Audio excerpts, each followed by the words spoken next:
Sarah Gutierrez. An Old-Fashioned Girl by Louisa May Alcott. Chapter 9. Lessons. The first few weeks were hard ones, for Polly had not yet outgrown her natural shyness, and going among so many strangers caused her frequent panics. But her purpose gave her courage, and when the ice was once broken, her little pupils quickly learned to love her. The novelty soon wore off, and though she thought she was prepared for drudgery, she found it very tedious to go on doing the same thing day after day. Then she was lonely, for Will could only come once a week. Her leisure hours were Fanny's busiest, and the bits of pleasure were so few and far between that they only tantalized her. Even her small housekeeping lost its charms, for Polly was a social creature, and the solitary meals were often sad ones. Ashpoodle and Nick did their best to cheer her, but they too seemed to pine for country freedom and home atmosphere. Poor Poodles, after gazing wistfully out of the window at the gaunt city cats skulking about the yard, would retire to the rug and curl herself up as if all hope of finding congenial society had failed, while little Nick would sing till he vibrated on his perch, without receiving any response except an inquisitive chirp from the pert sparrows, who seemed to twit him with his captivity. Yes, by the time the little tea kettle had lost its brightness, Polly had decided that getting one's living was no joke, and many of her brilliant hopes had shared the fate of the little kettle. If one could only make the sacrifice all at once and done with it, then it would seem easier, but to keep up a daily sacrifice of one's wishes, tastes, and pleasures is rather a hard task, especially when one is pretty, young, and gay. Lessons all day, a highly instructive lecture, books over a solitary fire, or music with no audience but a sleepy cat and a bird with his head tucked under his wing for evening entertainment, was not exactly what might be called festive. So, in spite of her brave resolutions, Polly did long for a little fun sometimes, and after saying virtuously to herself at 9, "Yes, it is much wiser and better for me to go to bed early and be ready for work tomorrow," she would lie awake hearing the carriages roll to and fro, and imagining the gay girls inside going to party, opera, or play, till Mrs. Dodd's hop pillow might as well have been stuffed with nettles for any sleep it brought, or any use it was, except to catch and hide the tears that dropped on it when Polly's heart was very full. Another thorn that wounded our Polly in her first attempt to make her way through the thicket that always bars a woman's progress was the discovery that working for a living shuts a good many doors in one's face, even in democratic America. As Fanny's guest, she had been, in spite of poverty, kindly received wherever her friend took her, both as child and woman. Now things were changed.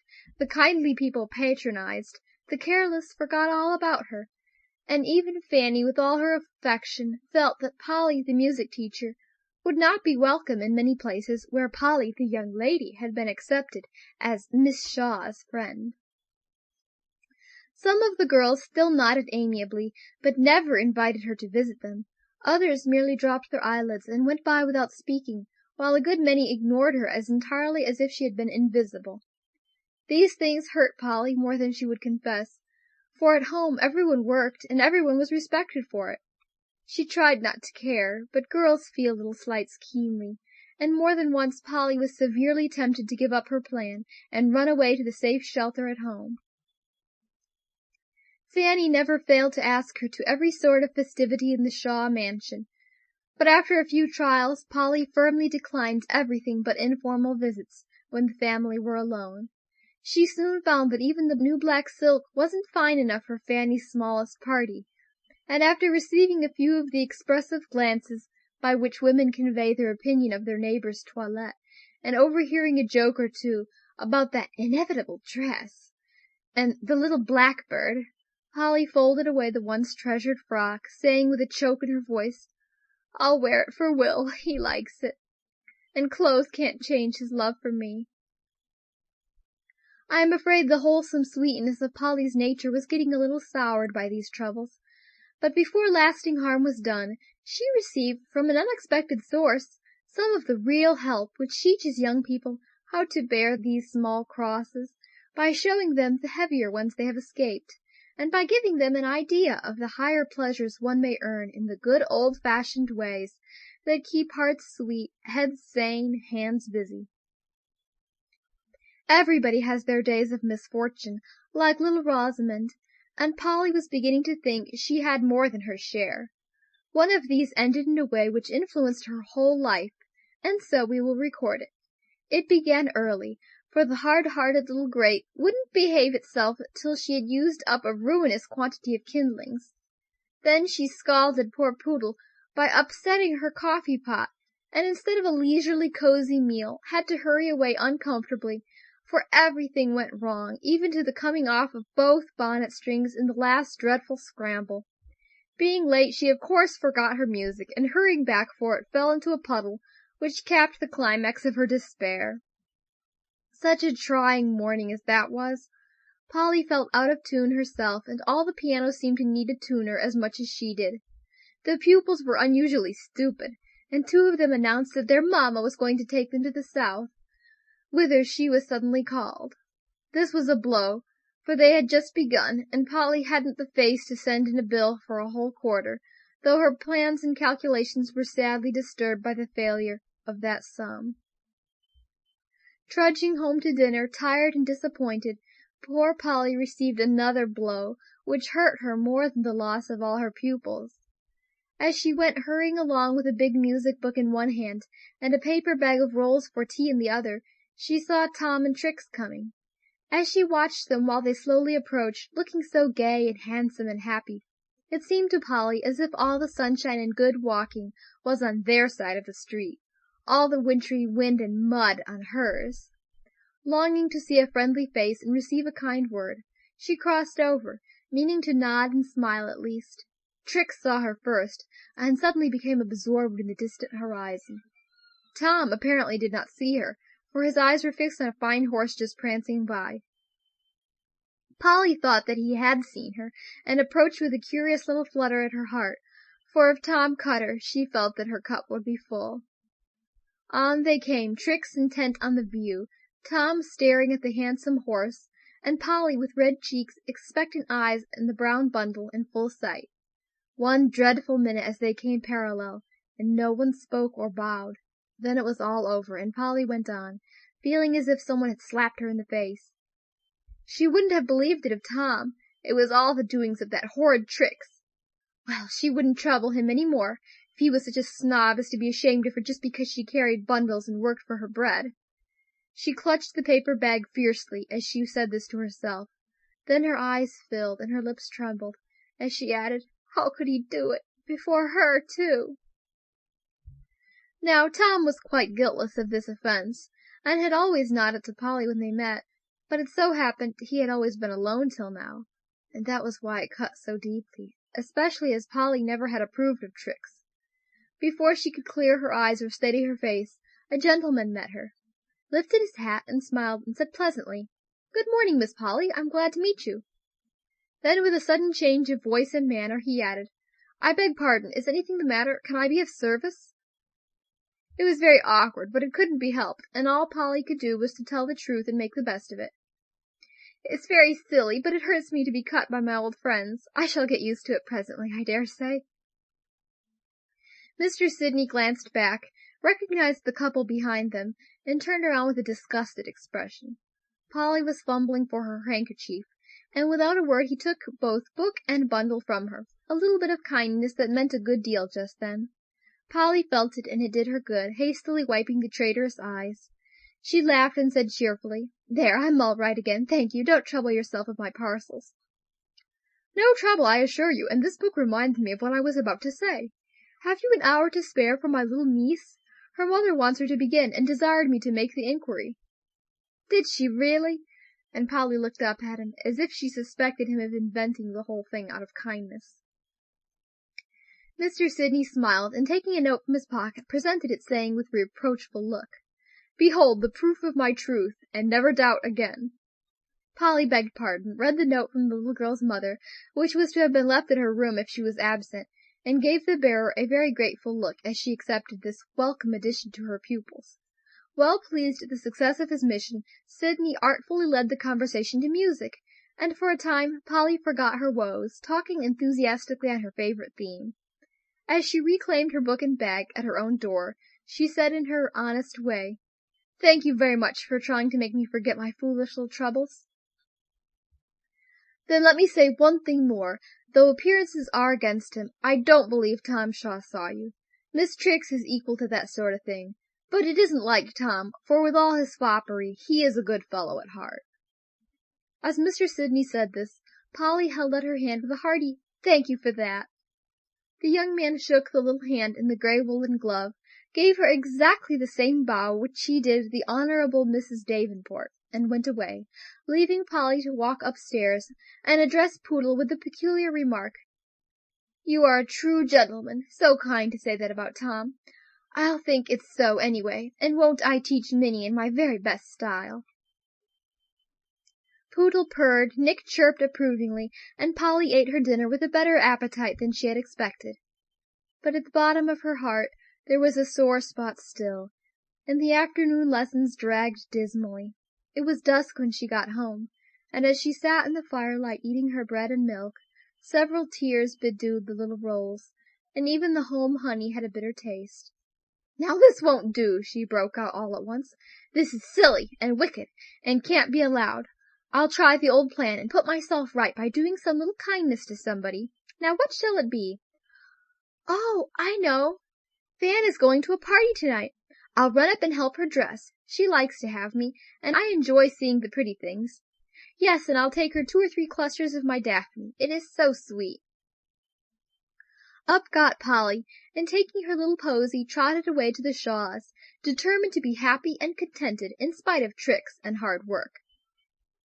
She found Fanny enduring torment under the hands of her hairdresser, who was doing his best to spoil her hair and distort her head with a mass of curls, braids, frizzles, and puffs.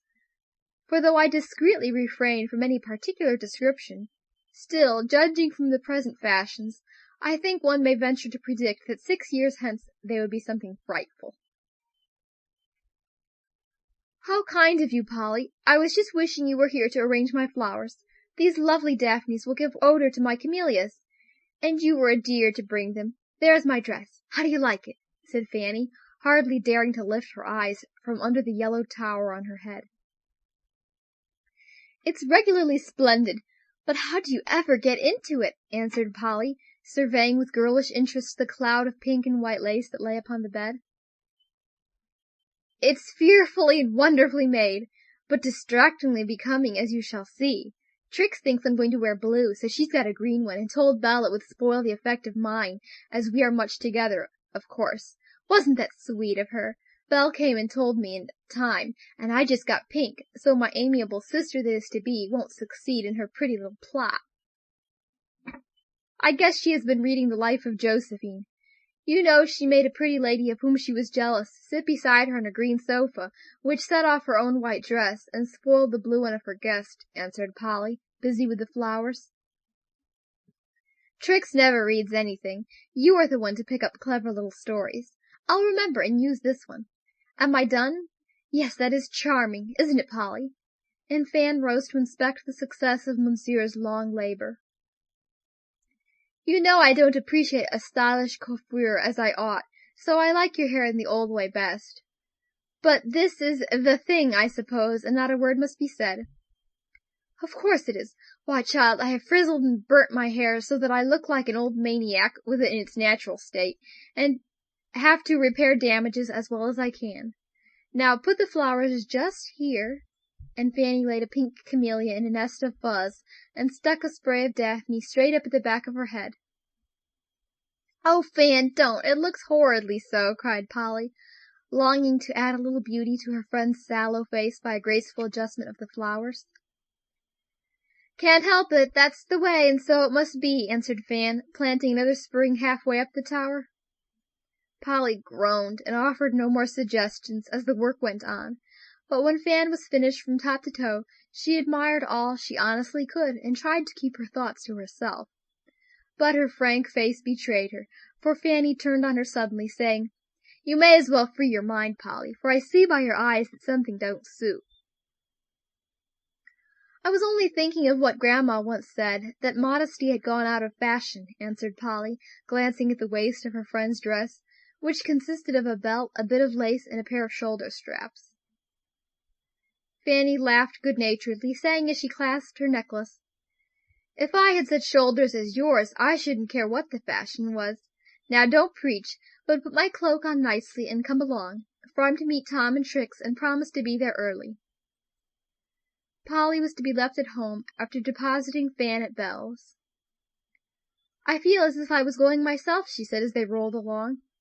"I wish you were, and you would be, Polly, if you weren't such a resolute thing. I've teased and begged and offered anything I have if you only break your absurd vow and come and enjoy yourself." "Thank you, but I won't, so don't trouble your kind heart about me. I'm all right," said Polly, stoutly. But when they drew up before the lighted house, and she found herself in the midst of the pleasant stir of festivity, the coming and going of carriages, the glimpses of bright colors, forms, and faces, the bursts of music, and the general atmosphere of gaiety, Polly felt that she wasn't all right, and as she drove away for a dull evening in her lonely little room, she just cried as heartily as any child denied a stick of candy. "It's dreadful wicked of me, but I can't help it," she sobbed to herself in the corner of the carriage. "That music sets me all in a twitter, and I should have looked nice in Fan's blue tarletan, and I know I could behave as well as anyone and have lots of partners, though I'm not in that set. Oh, just one good gallop with Mr. Sidney or Tom. No, Tom wouldn't ask me there, and I wouldn't accept it if he did.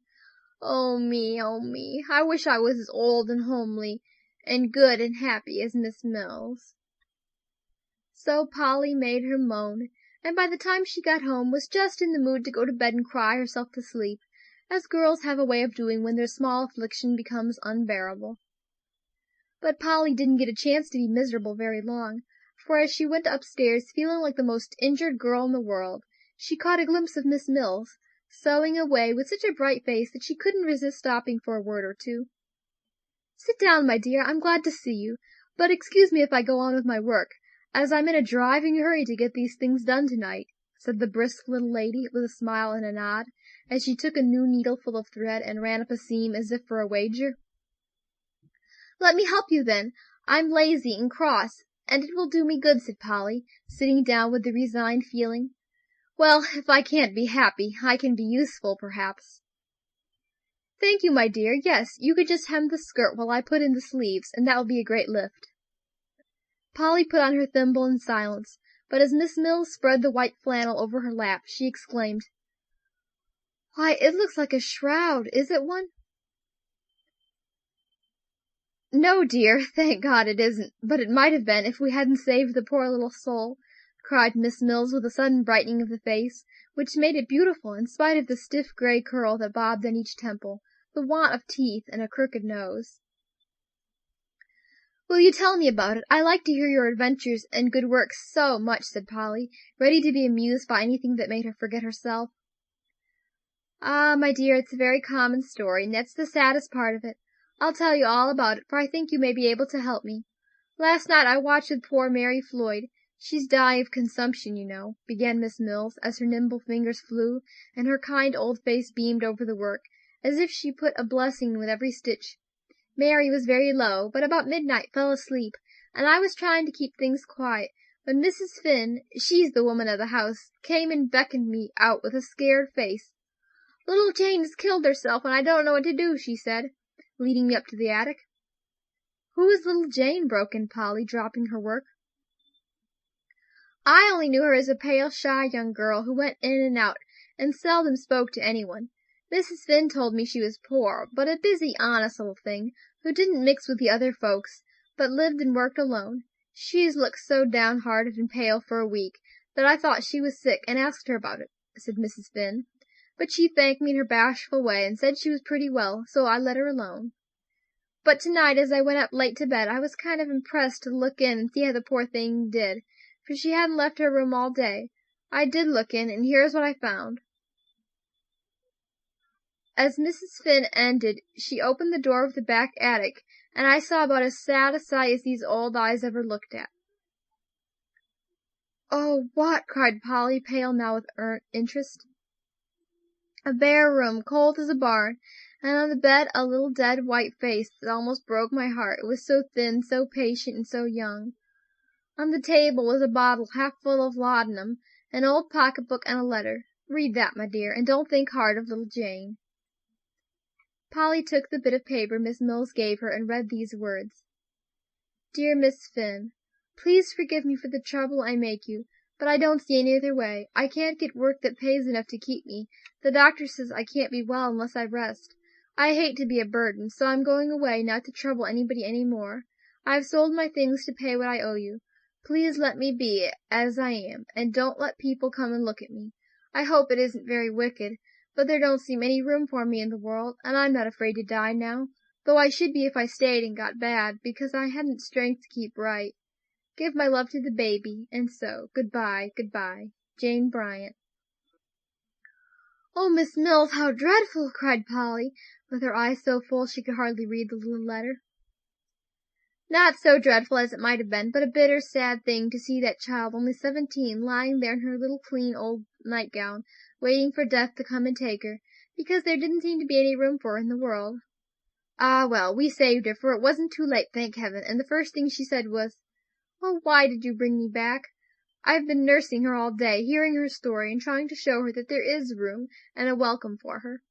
Her mother died a year ago, and since then she has been struggling along alone. She is one of those timid, innocent, humble creatures who can't push their way, and so get put aside and forgotten. She's tried all sorts of poorly paid work, couldn't live on it decently, got discouraged, sick, frightened, and could see no refuge from the big, bad world but to get out of it, while she wasn't afraid to die. A very old story, my dear, new and dreadful as it seems to you, and I think it won't do you any harm to see and help this little girl, who has gone through dark places that you are never like to know." "I will, indeed, I will do all I can. Where is she now?" asked Polly, touched to the heart by the story, so simple yet so sad. "There," and Miss Mills pointed to the door of her own little bedroom. "She was well enough to be moved tonight, so I brought her home and laid her safely in my bed. Poor little soul! She looked about her for a minute, then the lost look went away, and she gave a great sigh, and took my hand in both her thin bits at once, and said, 'Oh, ma'am, I feel as if I'd been born into a new world. Help me to begin again, and I'll do better.' So I told her she was my child now, and might rest here, sure of a home as long as I had one." As Miss Mills spoke in her motherly tone, and cast a proud and happy look toward the warm and quiet nest in which she had sheltered this friendless little sparrow, feeling sure that God meant her to keep it from falling to the ground, Polly put both arms about her neck and kissed her withered cheek with as much loving reverence as if she had been a splendid saint. For in the likeness of this plain old maid she saw the lovely charity that blesses and saves the world. "How good you are, dear Miss Mills! Tell me what to do. Let me help you. I'm ready for anything," said Polly, very humbly, for her own troubles looked so small and foolish beside the stern hardships which had nearly had so tragical an end, that she felt heartily ashamed of herself, and quite burned to atone for them. Miss Mills stopped to stroke the fresh cheek opposite, to smile and say, "Then, Polly, I think I'll ask you to go in and say a friendly word to my little girl. The sight of you will do her good, and you have just the right way of comforting people, without making a fuss." "Have I?" said Polly, looking much gratified by the words. "Yes, dear, you've the gift of sympathy, and the rare art of showing it without offending. I wouldn't let many girls in to see my poor Jenny, because they'd only flutter and worry her. But you'll know what to do, so go, and take this wrapper with you. It's done now, thanks to your nimble fingers." Polly threw the warm garment over her arm, feeling a thrill of gratitude that it was to wrap a living girl in, and not to hide away a young heart that had grown cold too soon. Pushing open the door, she went quietly into the dimly lighted room, and on the pillow saw a face that drew her to it with an irresistible power, for it was touched by a solemn shadow that made its youth pathetic. As she paused at the bedside, thinking the girl asleep, a pair of hollow dark eyes opened wide, and looked up at her, startled at first. then softening with pleasure at sight of the bonny face before them, and then a humble, beseeching expression filled them, as if asking pardon for the rash act nearly committed, and pity for the hard fate that prompted it. Polly read the language of these eyes, and answered their mute prayer with a simple eloquence that said more than any words, for she just stooped down and kissed the poor child, with her own eyes full, and lips that trembled with the sympathy she could not tell. Jenny put both arms about her neck, and began to shed the quiet tears that so refresh and comfort heavy hearts, when a tender touch unseals the fountain where they lie. "Everybody is so kind," she sobbed, "and I was so wicked, I don't deserve it." "Oh, yes, you do. Don't think of that, but rest and let us pet you. The old life was too hard for such a little thing as you, and we are going to try and make the new one ever so much happier and easier," said Polly, forgetting everything except that this was a girl like herself, who needed heartening up. "Do you live here?" asked Jenny, when her tears were wiped away, still clinging to the new-found friend. "Yes, Miss Mills lets me have a little room upstairs, and there I have my cat and bird, my piano and my posy pots. I live like a queen. You must come up and see me tomorrow, if you are able. I'm often lonely, for there are no young people in the house to play with me," answered Polly, smiling hospitably. "Do you sew?" asked Jenny. "No, I'm a music teacher, and trot around giving lessons all day." "How beautiful it sounds, and how happy you must be, so strong and pretty, and able to go around making music all the time," sighed Jenny, looking with respectful admiration at the plump, firm hand held in both her thin and feeble ones. It did sound pleasant even to Polly's ears, and she felt suddenly so rich and so contented that she seemed a different creature from the silly girl who cried because she couldn't go to the party. It passed through her mind like a flash, the contrast between her life and that of the wan creature lying before her, and she felt as if she could not give enough out of her abundance to this needy little sister, who had nothing in the wide world but the life just saved to her.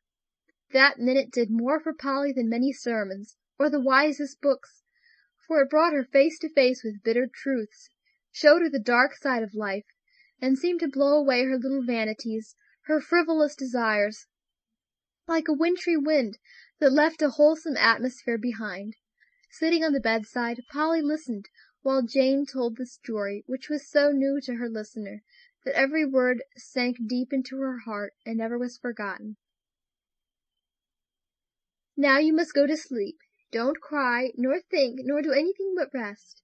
That will please Miss Mills best. I'll leave the doors open and play you a lullaby that you can't resist. Good night, dear." And with another kiss, Polly went away to sit in the darkness of her own room, playing her softest airs, till the tired eyes below were shut, and little Jane seemed to float away on a sea of pleasant sounds into the happier life which had just dawned for her. Polly had fully intended to be very miserable and cry herself to sleep, but when she lay down at last, her pillow seemed very soft, her little room very lovely, with the firelight flickering on all the home-like objects, and her new-blown roses breathing her a sweet good night. She no longer felt an injured, hard-working, unhappy Polly, but as if quite burdened with blessings, for which she wasn't half grateful enough. She had heard of poverty and suffering in the vague, far-off way, which is all that many girls, safe in happy homes, ever know of it. But now she had seen it, in a shape which she could feel and understand, and life grew more earnest to her from that minute. So much to do in the great busy world, and she had done so little. Where should she begin? Then, like an answer, came little Jenny's words, now taking a new significance to Polly's mind. To be strong and beautiful, and go around making music all the time. Yes, she could do that, and with a very earnest prayer, Polly asked for the strength of an upright soul, the beauty of a tender heart, the power to make her life a sweet and stirring song, helpful while it lasted, remembered when it died. Little Jane's last thought had been to wish with all her might that God would bless the dear, kind girl up there, and give her all she asked. I think both prayers, although too humble to be put in words, went up together, for in the fullness of time they were beautifully answered. End of chapter 9. Recording by Sarah Gutierrez.